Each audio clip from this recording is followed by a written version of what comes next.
First up and all new this hour, a quadruple murder case fueled by greed in the Sinaloa cartel and the Phoenix man at the center of it all, who's now convicted in the brutal 2015 deaths. We now know this started from a failed attempt to take over a family drug business linked to the cartel. It ended with a burning car with bodies inside in a Southern California neighborhood. What? Welcome back to What TV. It's your boy Ace. We hope your day was well, man. Tap in, tap in, tap in. And we just want to know your thoughts. Which story is the craziest? 1, 2, or 3? Let's get to it. Several victims were from Arizona. This murder conviction somewhat rare because of how complicated cartel cases are to investigate. True crime correspondent Brianna Whitney learning what goes into these types of investigations. Turns out a lot, and there are so many crazy aspects of this case alone, and it is not over. It's an interesting case because the hitman is from Phoenix and multiple victims are from Arizona too. A former FBI special agent says often the Sinaloa cartel will use hitmen from Mexico so they can't be traced, and that aspect may be why the killer from Phoenix was caught, but other suspects have been on the run for 9 years. A car on fire and smoking in the middle of an unsuspecting Southern California neighborhood with 3 bodies inside, one tied up, another stabbed, all found shot 9 years ago. And so I started shouting, and I called 911. A week later, another body found in a car, 4 dead, and nearly a decade later, first-degree murder convictions. The wild details all tied to the cartel coming into focus for the first time. The cartels are deliberately sending a very strong message not to cross the cartel and not to testify against the cartel.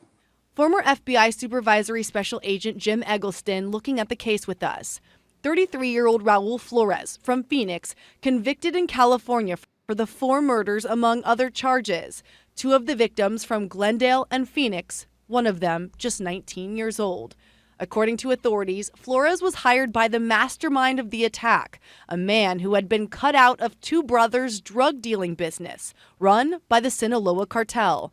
Flores drove from Phoenix to California with AK-47s and handguns. Before the car fire, Flores and accomplices held up multiple people at gunpoint in an apartment in Orange, California, before killing them. They then went to another apartment and stole safes, money, and more than $60,000 worth of heroin before forcing another victim into a car and killing him too. Crazy. It already sounds like a movie. His body found days later. Eggleston says cartel investigations can be some of the most difficult. It can often be very difficult to get records from Mexico, either because they're not maintained the same way we would do so here. It can be difficult to get cooperation from Mexican authorities because the cartels obviously exert a lot of influence and corruption. Eggleston says it's surprising the cartel would use a hitman from the U.S. That's what may have led to his conviction. In this case, there were so many people involved, which could provide more witnesses to police, but that is a catch-22. The intimidation factor, people don't want to come forward, people don't want to be identified. It's different. Witnesses are rightfully afraid of retaliation in those cases. The mastermind of the attack ended up being killed himself in Mexico. While Flores now awaits sentencing, officials say this isn't over. There are still 2 suspects wanted for murder in this case. Are they U.S. citizens? If they went back to Mexico, were they rewarded for their role in this, or did the cartel punish them as well? So a lot of unknowns in this case. And Raul Flores is set to be sentenced in late July and faces a maximum sentence of life in prison without the possibility of parole. So much going on in this case. Yeah, what about digital evidence? Wow. So let me know your thoughts, because all these cases are being brought up this week. Let's hop into number 2. Let me know your thoughts. 1, 2, or 3. Which quadruple murder was crazy? Yeah, Malik Pate was so disruptive that the court actually had to take a brief recess.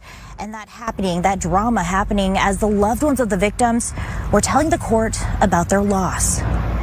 I wake up every day and I realized my daughter's not here. What should have been a time for the loved ones of the 4 people murdered by Malik Pate to address the court about how his actions have impacted their lives. My sister did not pass. She was murdered in cold blood. Turned into a time disrupted by the man convicted of killing their loved ones. Mr. Pate, you need to be quiet and keep your voice low. I am the judge in this court, and I am telling you right now that you need to speak quietly. 7 family members gave victim impact statements. 17 years isn't enough time with your mom. 17 years isn't enough time with your big brother. As each family member spoke. When you pulled that trigger, Malik, did you feel the presence of God leave you?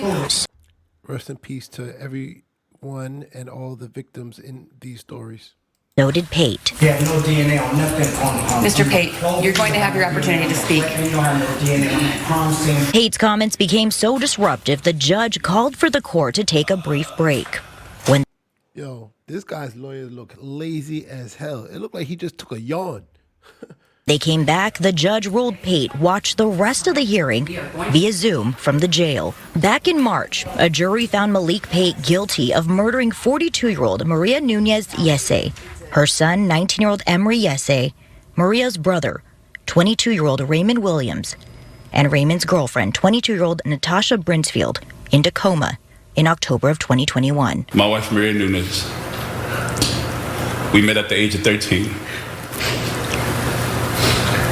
separated by death. Did he look her in her eyes when he pulled out his gun? Before the judge sentenced Pate, he addressed the court. He found a 9mm at the residence, the same as the murder weapon, but don't have no actual fact of it being the murder weapon.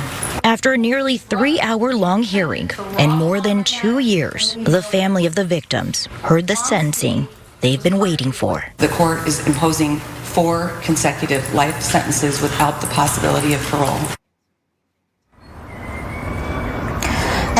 When that sentencing came down, you could hear and see the relief on the loved ones of the victims' faces. But we should note, attorneys for Malik Pate actually pleaded with the court to recognize before that sentencing that he does have a mental illness. A restitution hearing is scheduled for August 2nd. Wow. Let's hop over to story 3 and let me know your thoughts. Yeah, and after the sentencing, the victim's family hugged, and there were a lot of tears in that full courtroom gallery. The family off camera told me they are happy with the judge's decision to hold these 3 men accountable. They add they are having an incredibly difficult time moving on from the shock of what happened more than 7 years ago. Never could I have imagined my whole world. I was only 14 when my family was murdered.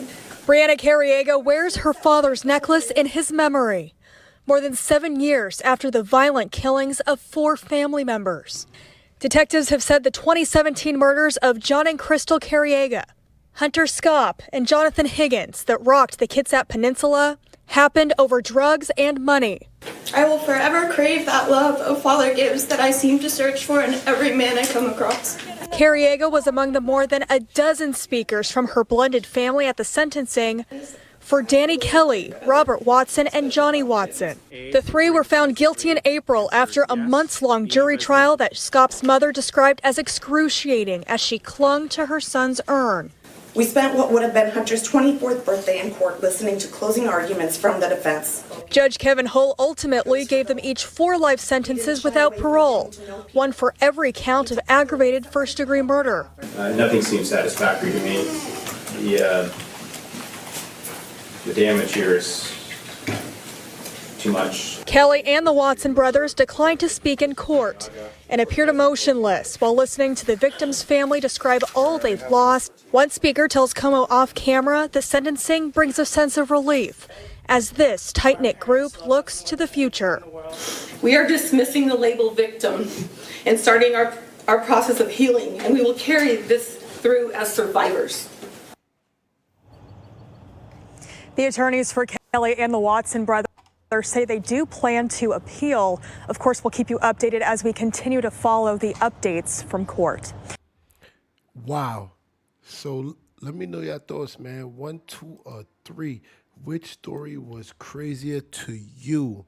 All right. Tap in, tap in, tap in. Leave a comment in the comment section. 1, 2, or 3. All right, 1, 2, or 3. We out.